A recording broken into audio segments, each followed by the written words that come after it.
اللہ ہے کہ اللہ تعالیٰ گناہ گاروں کی نہیں سنتا. یہ بھی مغالطہ ہے بیٹا, پنکھا بند کر. یہ بھی مغالطہ ڈالا ہے کہ گناہ گاروں کی نہیں سنتا.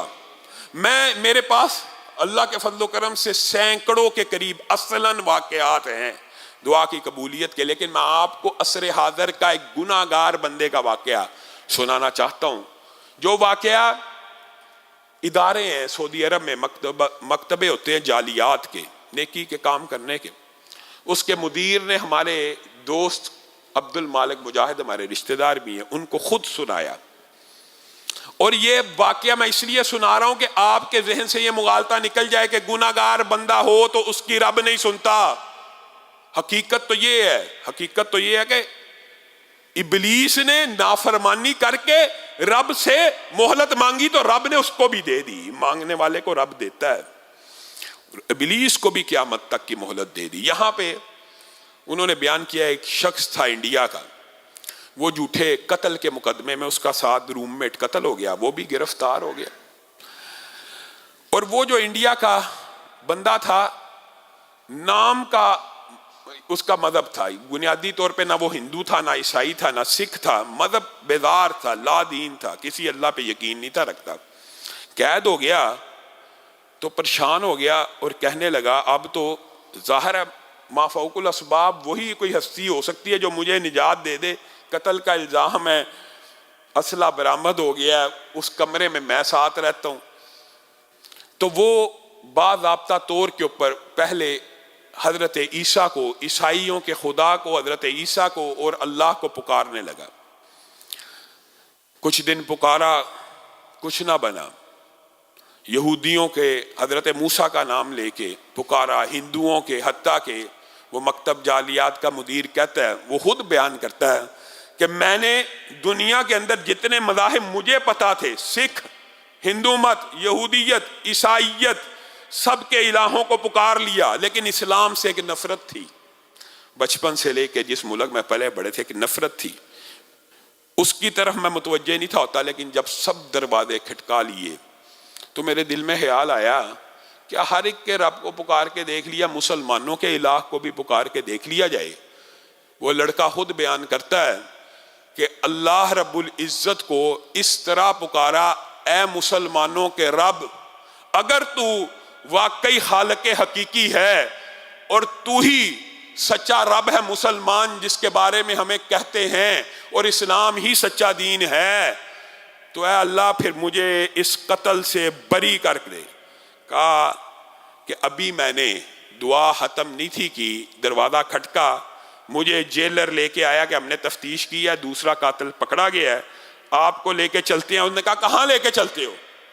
کہا سب سے پہلے اسلام کو قبول کروں گا, میں گناہ گار, میں عاصی, میں نکما, میں نے زندگی میں کبھی نیکی کا ایک کام نہیں کیا, تمہارے رب کو پکارا ہے, اشہد ان لا الہ الا اللہ واشہد ان محمدا عبدہ ورسولہ.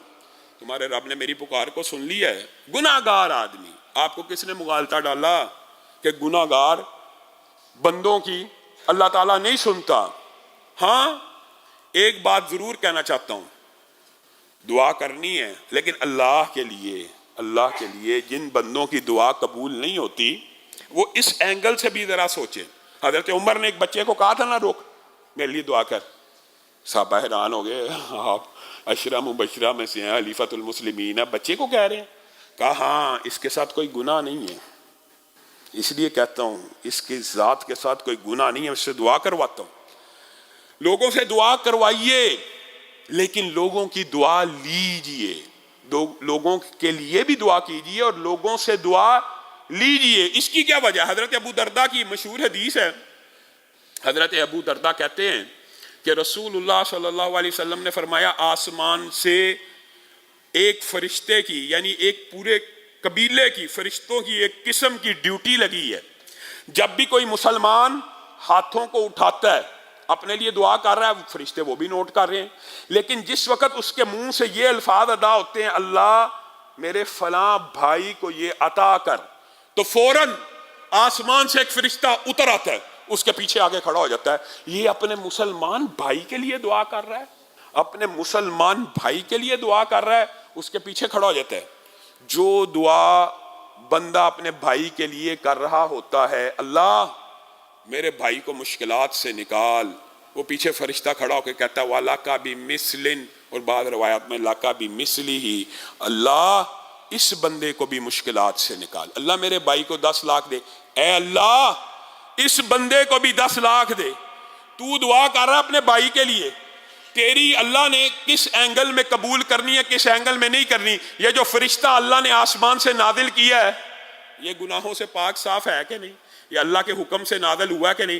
اس کی دعا کی قبولیت میں کیا شبہ ہے؟ اللہ کے حکم سے نازل ہوا، اللہ سے مانگ رہا ہے. ہاں یہ ظرف کی بات ہے، دل کھلا کرنا پڑتا ہے.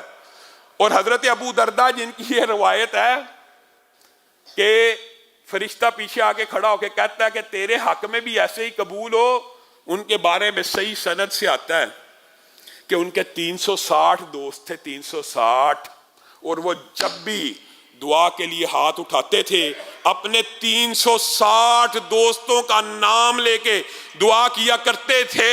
اور ابو دردہ کے بارے میں یہ آتا ہے وہ صرف اپنے ہی دوستوں کے لیے دعا کرتے تھے، اپنے لیے کبھی کچھ نہیں تھے مانگتے. تو اپنے دوستوں کے لیے جو مانگتے تھے اللہ ان کے گھر میں وہ بھیج دیتا تھا. میں اور آپ کنجوس ہیں، بخیل ہیں. بخیل ہے وہ شخص جو اپنے بھائیوں کے لیے، اپنے مسلمان بھائیوں کے لیے. سبحان اللہ. عبداللہ ابن مبارک، کیسے کیسے محدثین گزرے، اللہ تعالیٰ ان کی قبروں کے اوپر کروڑوں رحمتوں کا نزول فرمائے. حسن بن عیسیٰ کو دیکھ لیا ایک دن، عیسائی خوبصورت نوجوان، خوب روح، تندرست، تن و من، لمبا چوڑا، انتہائی حسین و جمیل. پوچھا کون ہے؟ کہا وہی عیسائی نوجوان. اچھا حسن بن عیسیٰ ہے؟ جی جی. جس کے بڑے تذکرے ہیں خوبصورتی کے اور نوجوانی کے اور روب کے اور تمکنت کے. اس کے حسن سے اتنا مرعوب ہوئے کہ آنکھوں میں آنسو آ گئے اور اللہ کے سامنے ہاتھوں کو اٹھا کے کہتے ہیں اللہ، کیا حسن بن عیسیٰ کا یہ خوبصورت چہرہ جہنم میں جلے گا؟ اللہ، کیا حسن بن عیسیٰ کا یہ چہرہ جہنم میں جلے گا؟ اللہ اس کو ہدایت دے دے، اللہ اس کو ہدایت دے دے، اللہ اس کو ہدایت دے دے. 3 دن نہیں گزرے حسن بن عیسیٰ عبداللہ بن مبارک کے ہاتھ کے اوپر اسلام کو قبول کر لیتے. میں اور آپ، ہمارا ظرف کیا ہے؟ یہ محدثین ہے جن کا ظرف ہے کہ کسی عیسائی کو بھی دیکھا ہے اور اس کی کوئی عادت اچھی لگی ہے تو اللہ سے مانگنے اللہ اس کو بھی آگ سے بچا لے، ہمیں بھی بچانا ہے، اس کو بھی بچا لے. کبھی غور کرنا جس بندے کی دعا کی وجہ سے حسن بن عیسیٰ جیسوں نے، ایک نے نہیں سینکڑوں نے اسلام قبول کیا، خود اس کا جنت میں مقام کیا ہوگا. اور صرف اسی پر بس نہیں ہے، بغداد کے محدثین کا وہ عظیم الشان واقعہ ہم بھول گئے. میں اس لیے نبیوں کے اور اولیاء اللہ کے اور صحابہ کے واقعات نہیں بیان کر رہا تاکہ آپ کے ذہن میں عام لوگوں کے حوالے سے بھی واقعات رہ جائیں. 40 حدیث کے طالب علم بغداد میں اکٹھے ہوئے، 40 کہ بغداد میں علم حاصل کریں گے. ظاہر ہے جو حدیث کا طالب علم ہوتا ہے صابر بھی ہوتا ہے، دین کے طالب علم صابر بھی ہوتے ہیں، قناعت پسند بھی ہوتے ہیں. 3 دن ہو گئے فاقوں سے تھے، سارا جمع پونجی ختم ہو گئی ہے. اب ان کے استاد نے اپنے ایک طالب علم کو کہا کہ اب تو شرعی عذر بھی ہے، اب تو مانگنا جائز ہے، اب تو ہم اگر آپ نہیں مانگیں گے تو ہم بھوکے مر جائیں گے، تو جان بچانا تو فرض ہے. بچے کو کہا جائیے جائیے، بچہ شرما رہا، بالآخر نکل پڑا. ایک آدمی کو روکا، شرم اور حیا بھی دین کے طالب علموں میں ہوتی ہے، نہ مانگ سکا. اس کو سمجھ نہ آئی اب کیا کروں. نکاحت میں، بیماری میں چلتا چلتا اس کو ایک دکان نظر آئی عیسائی طبیب کی. اس کی دکان میں داخل ہوا اور کہنے لگا میں مریض ہوں، میرے مرض کا علاج کر دیجئے. عیسائی طبیب نے نبض دیکھی، اس کے چہرے پہ مسکراہٹ آ گئی اور کہنے لگا مجھے علم ہے تجھے کیا مرض ہے. کھانا لایا اور اس کے سامنے رکھ دیا اور کہا یہ کھائے گا تیری بیماری جاتی رہے گی، تجھے کوئی مرض نہیں، بھوک لگی ہوئی ہے، کھا تو صحیح، کتنے دن سے فاقے میں. کہا بات تو یہ ہے آپ نے مرض کی تو صحیح تشخیص کر دی ہے، لیکن اصل بات یہ ہے میں یہ اکیلا نہیں کھا سکتا، اس طرح کے 40 مریض ایک مدرسے میں موجود ہیں، اگر ان کا مرض دور ہوگا تو میں بھی کھا لوں گا.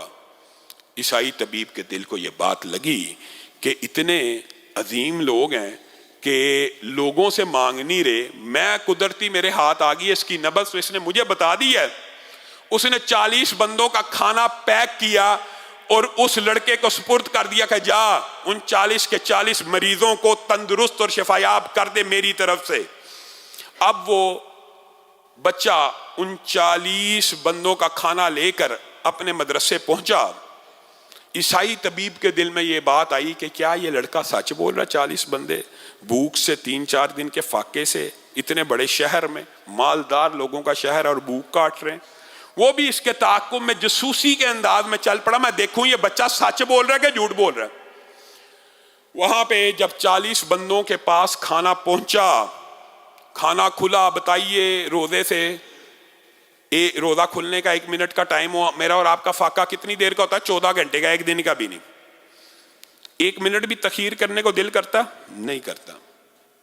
وہاں پہ 40 افراد کے سامنے 40 بندوں کا کھانا آیا ہے، وہ کھانا کھانے لگے ہیں۔ استاد نے کہا رک جاؤ، ٹھہرو، کیا ہم ایک عیسائی کا کھانا، ایک عیسائی طبیب کا کھانا بغیر کسی معاوضے کے کھائیں گے؟ سب رک گئے۔ کیا حل کیا جائے؟ کہا ہاتھوں کو اٹھاؤ۔ ہاتھوں کو اٹھایا، کہا اللہ جس عیسائی نے تیری اس مخلوق کو 40 بندوں کو کھانا فراہم کیا ہے، اللہ تو اسے اسلام کی ہدایت دے دے، اللہ تو اسے اسلام کی ہدایت دے دے۔ وہ طبیب باہر کھڑا ہے، زاروں کے تار رونا شروع ہو گیا کہ یہ 3-3 4-4 دن کے فاقوں میں بیٹھے ہوئے نوجوان کھانا سامنے دیکھ کر کھانا کھانے کی بجائے میرے لیے دعائیں کر رہے ہیں کہ اللہ تعالیٰ اسے اسلام قبول کرنے کی ہدایت دے دے۔ اسی وقت کمرے میں داخل ہوا اور کہا اشہد ان لا الہ الا اللہ۔ جس مذہب کے اندر یہ خیر خواہی ہے، اللہ کی قسم آج کے بعد اس مذہب سے دور نہیں رہوں گا۔ میں اور آپ کتنے کو خیر خواہ ہیں لوگوں کے؟ اپنے دل کو بڑا کیجئے، اپنے ظرف کو بڑا کیجئے۔ جو چیز آپ کو چاہیے کبھی وہ اپنے بھائی کے لیے مانگ کے دیکھیے آپ کو ملتی ہے کہ نہیں ملتی۔ اور یہ واقعہ ایک نہیں ہے، یہ واقعات متعدد ہیں۔ وہ جو قومے کا واقعہ ہے آپ کے سامنے پہلے بھی رکھا، عرب کی زندگی کے اندر، عرب کی ہسٹری میں اس سے بڑا قومے کا واقعہ نہیں۔ ماں بیٹا ہر روز جاتے ہیں، باپ قومے میں ہر روز جاتے ہیں، ڈاکٹر بھی پریشان ہیں، کئی سال ہو گئے ہیں، آپ ہر روز آ جاتے ہیں، باپ تو آپ کا بیمار ہی ہے، تو اسی طرح قومے میں ہے، ہوش آ جائے گی تو ٹھیک ہے، نہیں تو ہمیں نالیاں کھینچنے کی اجازت دے دیجئے۔ نہیں، علاج ہوگا، ہم دعا کر رہے ہیں۔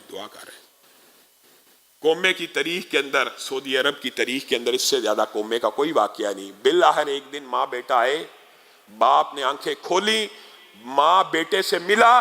ڈاکٹروں نے جو پوچھنے کی بات ہے بتلانے کی وہ یہ ہے، پوچھا اللہ کی قسم ہماری میڈیکل ہسٹری میں اتنا لمبا قومے کے بعد کوئی بندہ کبھی ہوش میں نہیں آیا۔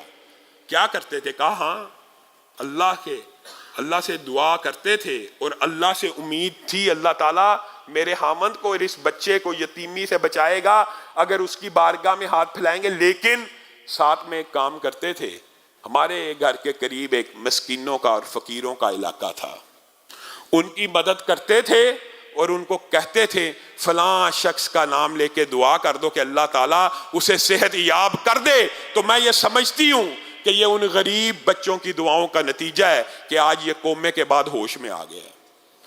آپ اور میں اس واقعے کو بھی فراموش کر دیا۔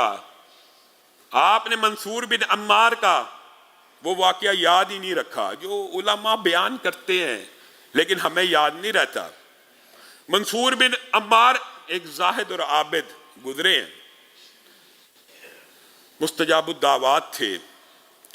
ایک مرتبہ ایک شرابی کبابی شخص نے اپنے ایک ملازم کو مارکیٹ بھیجا کہ یہ 4 درہم لے جا، مہمان آئے ان کے لیے پھل لے آ۔ وہ 4 درہم لے کے باہر نکلا۔ منصور بن عمار کو اس دن 4 درہم کی حاجت تھی، انہوں نے صدا لگائی، ہے کوئی جو 4 درہم دے، میں اس کے لیے 4 دعائیں کروں گا۔ یہ ملازم تھا، اس نے فٹ 4 درہم ان کو دیے۔ کہا کیا دعائیں کرانا چاہتا ہے؟ کہا میرا مالک بڑا ظالم ہے اور بڑا فاسق و فاجر ہے، شرابی کبابی ہے، مجھے اس کی غلامی سے اللہ تعالیٰ رہائی دے دے۔ پہلی دعا یہ کیجیے، کروا لی۔ دوسری دعا یہ 4 درہم آپ کو دے دیے، اس کا جو بہترین متبادل ہے وہ بھی فراہم کر دیجئے۔ یہ بھی اللہ سے دعا کیجیے کہ مجھے اس سے 4 درہم سے بہتر عطا کر دے، وہ بھی کر۔ تیسری دعا میں یہ کروانا چاہتا ہوں کہ میرا جو مالک ہے، یہ ہے جذبہ، یہ ہے دل، یہ ہے ظرف، میرا جو مالک ہے وہ شرابی کبابی اور بڑا ظالم ہے، دعا کیجیے اللہ تعالیٰ اس سے یہ ساری بری عادتیں چھوٹ جائیں۔ منصور بن عمار نے یہ بھی دعا کر دی، اور پھر کہا چوتھی دعا یہ ہے، میں، میرا مالک، اس کے گھر والے، سارے رشتہ دار جو ادھر رہتے ہیں، ہم سارے جنت الفردوس میں داخل ہو جائے۔ اس نے یہ بھی دعا بھی کر دی۔ اب وہ واپس آیا تو مالک تو ظالم ہی تھا، کدھر ہے، 4 درہم لے کے گیا ہے۔ اس نے سچا واقعہ بیان کر دیا کہ یہ بات تھی اور یہ معاملات ہوئے ہیں، مجھے ایک فقیر نے پیسے مانگے تھے تو میں نے اس کو 4 درہم دے دیا۔ اچھا، تو نے پہلی دعا اس سے کیا کروائی؟ میں نے کروائی تیری غلامی سے نجات مل جائے۔ اس آدمی کے دل میں بھی پتہ نہیں کیا خیال آیا، یا منصور بن عمار کی دعا لگنی تھی، اچھا جا میں نے تجھے آزاد کیا، اگر تو نے اس سے یہ دعا کروائی ہے تو میں نے تجھے آزاد کیا۔ پھر میں نے کروائی تھی 4 کے بدلے بہتر متبادل ملے، اچھا اس 4 کے بدلے تجھے 4000 درہم دیتا ہوں۔ تیسری کیا کروائی تھی؟ تیسری تیرے لیے کروائی تھی، اللہ تعالیٰ یہ تیری بد عادتیں، بد خصلتیں، شراب نوشی کو ختم کروا دے۔ مالک رونا شروع ہو گیا، میرے لیے دعا کروائی تھی؟ ہاتھ میں کلاڑے کو اٹھایا، شراب کے مٹکے توڑنا شروع کیے، کہا جا تو نے اس سے دعا کرائی، آج کے بعد ارادہ کرتا ہوں کہ آج کے بعد کبھی شراب کو ہاتھ نہیں لگاؤں گا، کبھی ظلم نہیں کروں گا۔ کہا چوتھی کیا کرائی تھی؟ کہا یہ کہا تھا اللہ تعالیٰ تجھے، تیرے گھر والوں اور مجھ سمیت سب کو جنت میں داخل کر دے۔ کہا یہ تو میرے بس کی بات نہیں ہے، جو تو نے 3 دعائیں جو میرے بس میں تھیں میں نے ان کے اوپر عمل کر دیا۔ وہ اس رات سویا، اس کو خواب میں یہ ندا دی گئی، جو عمل تیرے ذمے تھا تو نے وہ کر دیا تو تو سمجھتا تیرا رب تجھے جنت میں داخل نہیں کرے گا؟ جو کام تیرے ذمے تھا تو نے کر دیا، جو تیرے رب کے ذمے اب وہ کر دے گا۔ آپ اور میں خام ہاں، اور بات آئی ہے ضمنی طور کے اوپر، تو اس کے اندر متعدد واقعات ہیں دعاؤں کی قبولیت کے، لیکن ایک واقعہ امام احمد ابن حنبل کا بھی ذہن میں آ گیا۔ ایک شخص بڑا فاسق فاجر تھا، امام احمد ابن حنبل کے پاس آیا اور آ کے کہنے لگا کہ میں توبہ کرتا ہوں۔ تو امام احمد ابن حنبل جو تھے اس سے کچھ کراہت کرتے تھے گناہ گار بندے سے۔ تو اس نوجوان نے کہا مجھے پتہ ہے آپ کا دل میرے سے راضی نہیں ہے، اگرچہ میں توبہ کر کے آیا ہوں اللہ سے۔ تو امام احمد ابن حنبل نے کہا ٹھیک ہے، ظاہر ہے جو بھی۔ پھر اس شخص نے، اس گناہ گار شخص نے امام احمد ابن حنبل کو اپنا واقعہ سنایا کہ رات مجھے خواب آئی تھی، میں نے دیکھا تھا رسول اللہ صلی اللہ علیہ وسلم کی مجلس لگی ہے، گناہ گار بندے آ رہے ہیں، رسول اللہ سے دعا کروا رہے ہیں، رسول اللہ ان کی مغفرت کی دعا کرتے ہیں اور وہ چلتے جاتے ہیں، یہاں تک کہ میں اکیلا رہ گیا۔ اور رسول اللہ نے کہا آپ مجھ سے دعا کیوں نہیں کرواتے؟ تو کہا اے اللہ کے رسول میں اتنا گناہ گار ہوں، اتنا فاسق و فاجر ہوں، پورے علاقے میں مشہور ہوں، امام احمد ابن حنبل بھی مجھ سے نفرت کرتے ہیں، سارے عالم، تو مجھے آپ سے یہ دعا کرواتے ہوئے حیا آتی ہے۔ تو رسول اللہ نے اس وقت مجھے یہ کہا تھا مجھ سے دعا کروا، کیونکہ میں نے تیرے دل کو دیکھا ہے، تیرے دل میں کسی ایک صحابی کا بھی بغض موجود نہیں ہے۔ صحابہ سے بغض رکھنے والے بھی معاشرے میں عام ہیں۔ اور پھر رسول اللہ صلی اللہ علیہ وسلم نے میری دعا کی تو امام احمد ابن حنبل نے اس کو گلے سے لگایا اور اس کا ماتھا چوما اور کہا رک جا، اپنے طلبہ کو اکٹھا کیا اور کہا اس بندے کا ذرا یہ واقعہ سنو، جو بھی آتا پھر آپ کہتے اس بندے کا یہ واقعہ سنو کہ صحابہ کی محبت اور صحابہ کی عقیدت انسان کا کس طرح خاتمہ بالخیر کرتی ہے اور انجام بخیر کرتی ہے۔ اللہ رب العزت ہمیں دعاؤں کے ساتھ تمسک کرنے کی، ہمیں صحابہ کی محبت نصیب فرمائے۔ اللہ تعالیٰ جو کہا گیا، جو سنا گیا، اس کے اوپر عمل پیرا ہونے کی توفیق عنایت فرمائے۔